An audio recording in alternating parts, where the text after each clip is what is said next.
بسم اللہ الرحمن الرحیم۔ السلام علیکم ورحمۃ اللہ وبرکاتہ۔ میں زبیر خان ہوں اور آپ میرا ویلاگ دیکھ رہے ہیں۔ روس کی نئی چال، یہ آج کے پروگرام کا موضوع ہے۔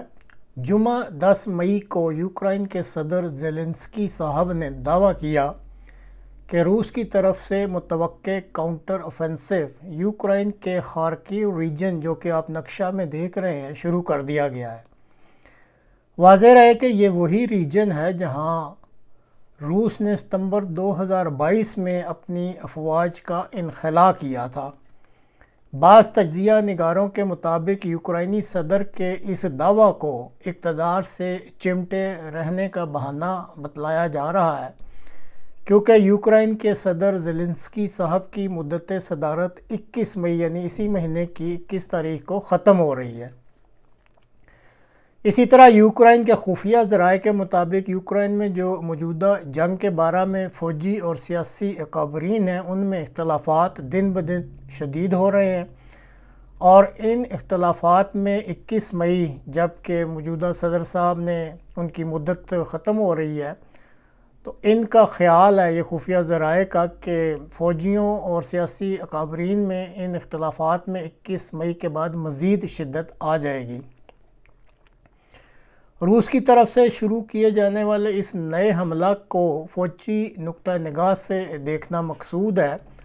اور اس پروگرام میں یہ بتلانا مقصود ہے کہ یہ جو نیا حملہ روس نے یہ جمعے کو شروع کیا ہے، اس کے وہ کیا مقاصد ہیں جو وہ اس حملے سے حاصل کرنا چاہتا ہے۔ اس وقت جو یوکرائن میں فوج میں افرادی قوت ہے، اس کی جو ڈیمانڈ ہے یا جو طلب ہے، اس کی دستیابی میں سب سے بڑا مسئلہ پیش آ رہا ہے، کیونکہ یوکرائن میں فوج میں سروس کرنے والی افرادی قوت اس وقت اویلیبل نہیں ہے۔ اب جو بھی ان کی فوج دستیاب ہے، وہ جو موجودہ فرنٹ لائنیں ہیں، اس کے ایک قسم کے ناکام دفاع میں ہی مصروف ہے۔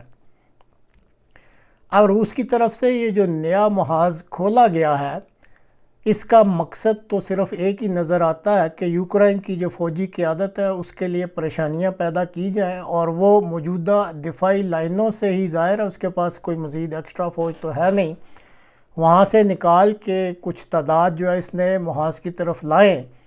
تاکہ روس جس نے اعلان کیا ہوا ہے کہ اس نے 4 ریجنوں پر جو پہلے ہی قبضہ کر چکا ہے، یہ جو 4 ریجن ہیں ان کی دفاعی پوزیشنوں کو وہ کراس کر کے مزید علاقے اپنے قبضہ میں لینا چاہتا ہے۔ اور اس کا مقصد یہ مزید علاقے قبضے میں لینے کا یہ ہے کہ اگر کسی مرحلہ پر جنگ بندی کرنی بھی پڑے تو روس کے پاس یوکرائن کا زیادہ سے زیادہ علاقہ ہو، اور وہ پھر ایک بہتر پوزیشن میں ہو، یہ جو بارگیننگ کرنے کا اس وقت موقع پیدا ہوگا۔ یہ جو دریا ڈنیپر آپ نقشہ میں دیکھ رہے ہیں، اس کے مشرق میں سارے کا سارا علاقہ مشرقی یوکرائن کہلاتا ہے، اور روس اس علاقہ کے زیادہ سے زیادہ حصے کو اپنے قبضے میں لینے کا ارادہ رکھتا ہے۔ اب یوکرائن جو ہے وہ رقبہ کے لحاظ سے روس کے بعد جو ہے یورپ کا وہ سب سے بڑا ملک ہے۔ شمال سے جنوب میں تقریباً یہ 900 کلومیٹر اس کا فاصلہ ہے، اور مغرب سے مشرق تک تقریباً 1300 کلومیٹر تک یہ ملک پھیلا ہوا ہے۔ دریائے ڈنیپر کے مشرق میں جو ہے وہ یوکرائن کا کہا جاتا ہے کہ تقریباً 30% علاقہ واقع ہے۔ جب 2022 میں روس نے یوکرائن کو امن کی پیشکش کی تھی، تو اس وقت بھی روس نے واضح کیا تھا کہ وہ یوکرائن کے بہت سارے رقبہ کو ہتھیانے میں دلچسپی نہیں رکھتا، کیونکہ روس کے پاس پہلے اپنا اتنا زیادہ رقبہ ہے، یہ مزید زمین لے کے وہ اپنی ذمہ داریاں بڑھانا نہیں چاہتا۔ لیکن وہ یہ ہتھیار اس لیے رہا ہے کہ جب بھی روس اور یوکرائن کے درمیان یہ جو نیا بارڈر بنے، تو اس کا مقصد یہ ہے کہ ایک اس بارڈر پہ بفر زون ہونا چاہیے۔ بفر زون وہ ہوتا ہے جو دو ممالک کے درمیان جو محاذ ہوتے ہیں، اس میں ایک خالی جگہ کو کہتے ہیں، اور جہاں پہ ایک کشننگ ایفیکٹ کے لیے علاقہ ہوتا ہے، اور اس کو ایک غیر فوجی علاقہ کہا جاتا ہے۔ اور روس کی بھی یہی شرط ہے کہ وہ چاہتا ہے کہ اس کا جو بھی اب یوکرائن کے ساتھ اگر کوئی امن کی بات چیت ہوتی ہے اور کوئی بارڈر بنتا ہے، تو وہاں پہ یہ بفر زون کے لیے اسے علاقہ چاہیے جہاں پہ یوکرائن آئندہ کسی قسم کی کوئی فوجی سرگرمی نہ کرے۔ اور اب یہ جو ابھی جس نئے محاذ کی بات چیت کی جا رہی ہے، یہ جو خارکیو ریجن میں، تو اس میں بھی جب روس نے کسی نے پوچھا تو ان کے جو ترجمان انہوں نے یہی جواب دیا کہ روس کا ارادہ یہی ہے کہ اگر یوکرین اور روس کے درمیان جنگ بندی ہوتی ہے تو پھر روس کی یہ شرط ہوگی کہ اس کے غیر فوجی بفر زون کی تجویز کو مانا جائے، اور اگر یوکرین اس کی اس تجویز کو مان جاتا ہے تو پھر روس جو ہے یوکرین کا کافی علاقہ جو وہ قبضے میں لے چکا ہے وہ اس کو واپس بھی کر دے گا۔ اب پہلے بھی چند پروگراموں میں بتلایا گیا تھا کہ اگر یوکرین کی موجودہ ڈیفنس لائنیں روس کراس کر لیتا ہے تو فرانس اور پولینڈ کی افواج نے یوکرین میں داخل ہو جانے کی منصوبہ بندی کر رکھی ہے۔ روس ناٹو ممالک سے کنونشنل جنگ کرنے کا حامی نہیں ہے، اس لیے اس نے ٹیکٹیکل نیوکس بھی تیار کر لی ہیں، اور واضح طور پہ یہ دھمکی دی ہے کہ اگر ناٹو افواج نے دریائے ڈنیپر کو کراس کر کے مشرق کی طرف پیش قدمی کا قدم اٹھایا تو پھر جنگ کا معاملہ کنونشنل وار کی بجائے ایٹمی جنگ کی طرف چلا جائے گا۔ اب یہ جو نیا محاذ کھولا گیا ہے، یہاں یہ وضاحت ضروری ہے کہ یہ کوئی ایگزسٹنگ جو فرنٹ لائن ہے اس کو کراس نہیں کیا گیا، اس طرف بہرحال کوئی اس طرح کا گرم محاذ نہیں تھا جہاں پہ یوکرین کی کوئی افواج جو وہ ڈپلائی تھیں، وہاں پہ یہ روس نے ایک نیا محاذ کھولا ہے۔ جب یوکرین کی افواج چلی جائیں گی وہاں تو پھر آپ کہہ سکتے ہیں کہ فرنٹ لائن جو بن جائے گی۔ اس لیے یہ جو ناٹو نے کہا ہوا ہے کہ اگر روس جو ہے وہ یوکرین کی ڈیفنس لائنیں کراس کرے گا تو پھر پولینڈ اور فرانس کی افواج جو ہیں وہ جنگ میں شامل ہو جائیں گی، تو خارکیو ریجن میں یہ جو نیا محاذ کھولا گیا یہ کلاسیکلی دیکھا جائے تو یہ ایگزسٹنگ ڈیفنس لائنیں جو کراس کرنے کے زمرے میں نہیں آتی۔ اب ناٹو کے بعض ممالک کی طرف سے اس امر کا بارہا اظہار ہو چکا ہے کہ وہ زیلنسکی یعنی یہ جو یوکرین کے صدر ہیں ان کو تبدیل کرنا چاہتے ہیں۔ اسی طرح روس بھی اپنے طور پہ کوشش کر رہا ہے کہ کوئی ایسا صدر بن جائے جو روس کی طرف سے دی گئی شرائط کے مطابق علاقہ میں امن بات چیت کی راہ ہموار کر سکے، اور روس کی بھی خواہش ہے کہ اس علاقہ میں اب مزید تباہی نہ پھیلے۔ تاہم اس وقت مشکل یہ ہے کہ اگر امریکہ اور ناٹو ممالک روس کی شرائط پر امن بات چیت کر کے جنگ بندی کرتے ہیں تو یہ امریکہ اور ناٹو ممالک کے لیے ہزیمت اور شکست سمجھی جائے گی، اور اس چیز کو وہ بہرحال کبھی بھی برداشت نہیں کریں گے اور نہ ہی مانیں گے۔ روس کو اس چیز کا احساس ہے کہ اس کی شرائط جو ہیں وہ امریکہ اس کو یا ناٹو ممالک اپنی شکست کے طور پر سمجھیں گے، اس لیے وہ نہیں مانیں گے۔ اب ایک طرف روس اپنی بارگیننگ پوزیشن کو مضبوط رکھنے کے لیے یوکرین کے مزید علاقے بھی ہتھیار ہے، اور نیا محاذ بھی اسی سلسلے کی کڑی ہے، ساتھ ہی نیوکلیئر ہتھیار استعمال کرنے کی دھمکیاں بھی دے رکھی ہیں۔ تاہم اندرون خانہ روس کو یہ قطعی علم ہو چکا ہے کہ ناٹو ممالک کی افواج نے اپنی بارگیننگ پوزیشن کو مضبوط بنانے کے لیے دریائے ڈنیپر یہ جو آپ دیکھ رہے ہیں اس کے مغربی کنارہ تک یوکرین کے دفاع کا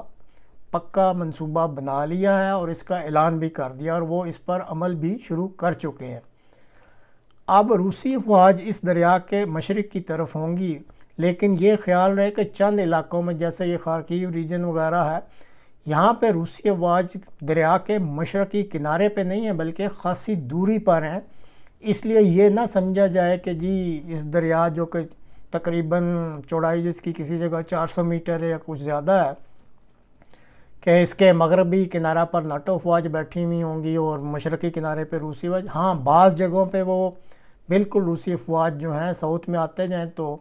وہ دریا کے کنارے پر ہی ہیں، لیکن اگر اوپر نارتھ میں جائیں تو وہ بہرحال کافی فاصلہ ہے دریا ڈنیپر سے مشرق کی طرف، اور روسی افواج جو ہے وہ بہت فاصلے پر موجود ہے۔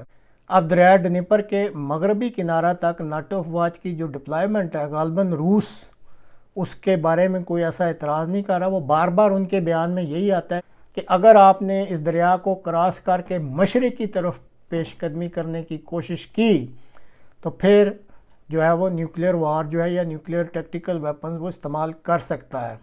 لیکن اب مسئلہ یہ ہے کہ، اور یہ حقیقت ہے فوجی میدان میں، کہ جب دو متحارب افواج آمنے سامنے آ جائیں، اوکے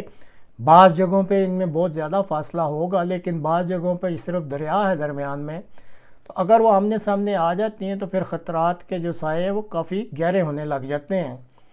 یہ بھی ایک حقیقت ہے کہ کنونشنل جنگ میں روس نے ٹھیک ہے یوکرائن کو مارا یا شکست دی اور ناٹو یا امریکہ بطور پروکسی وار کے اس کو لڑ رہے تھے، لیکن اگر وہ میدان میں آ جاتے ہیں ناٹو ممالک تو روس کو یہ علم ہے کہ وہ کنونشنل جنگ ناٹو سے نہیں جیت سکے گا اور اس کے لیے ان ممالک کی افواج کا مقابلہ کرنا مشکل ہو جائے گا۔ اسی لیے وہ بار بار یہ نیوکس کو استعمال کرنے کی دھمکیاں بھی دے رہا ہے اور امریکہ اور ناٹو کو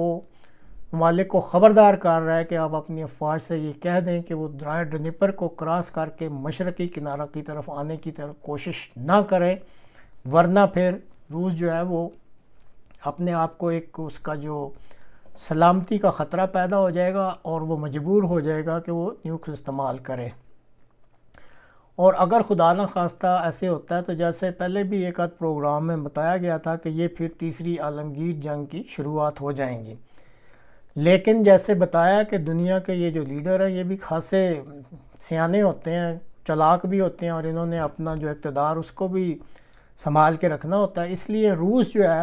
اس کے بارے میں خبر ہے کہ وہ بیک ڈور چینل بھی چلا رہا ہے اور اس نے انڈیا اور ویٹیکن کے جو حکام ہیں ان کو انگیج کر کے فوجی اور سیاسی اثر و رسوخ ہے اس کو استعمال کرتے ہوئے ان دونوں ممالک کے ذریعے ناٹو ممالک کو یہ پیغام بھجوا دیا ہے کہ یہ کلیئر کر دیا جائے امریکہ اور ناٹو افواج کو کہ وہ ڈنیپر کو کراس کر کے مشرقی کنارہ کی طرف پیش قدمی کرنے کی غلطی نہ کریں، اور ساتھ ہی روس نے یہ پیغام بھی بھجوایا ہے کہ روس جو ہے وہ صرف یوکرائن کو ایک غیر جانبدار ملک کے طور پر دیکھنا چاہتا ہے تاکہ روس کی سرحدوں تک پہنچنے کے لیے یہ ملک بفر زون کا کام دے سکے، اور وہ چاہتا ہے کہ اس بفر زون کو ایک غیر فوجی بفر زون جو ہے وہ ڈکلیئر کیا جائے اور یوکرائن جو ہے کسی صورت بھی اس بفر زون میں فوجی ہتھیار یا کوئی چیز بھی نہ لے کے آئے۔